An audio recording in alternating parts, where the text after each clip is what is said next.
Hello everybody, just doing a simple tip video on spray knockdowns. Spray knockdowns, type of texture found in most homes built in the 70s, 80s, even 90s.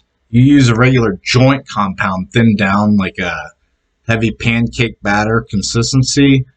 There's a lot of hoppers, sprayers out there you can use, but most hoppers work pretty well. Air compressor, hose, hopper, and regular joint compound.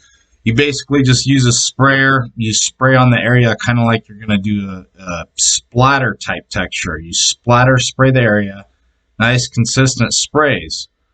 For smaller patches like this, you can use a regular 6-inch drywall knife, a nice square knife. You want to knock down with the square knife, at least the flattest part of your knife to knock down with.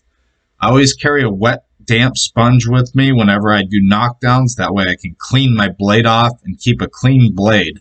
If your blade isn't clean or straight, it's going to leave scratches and it's going to pull and make flat marks. So that's why we use a straight knife and always keep it damp and clean with the sponge. 6-inch knives work best. I know a lot of guys use bigger knives. Maybe if you're doing a whole house and you're knocking down whole ceilings, whole walls, then you want to use a bigger knockdown knives.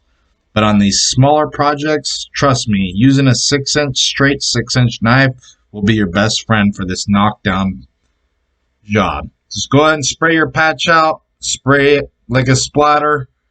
Nice symmetrical, vertical spray, horizontal spray, nice patch area, feather it out, and then just turn around and knock it down right away. A lot of guys say to let it set up. You knock down lightly. You're not pushing down hard on the knife. You're literally letting the knife glide over the wall.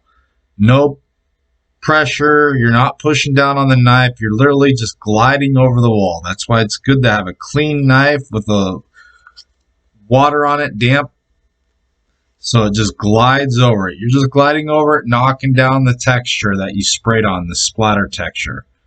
So it's just a knockdown splatter.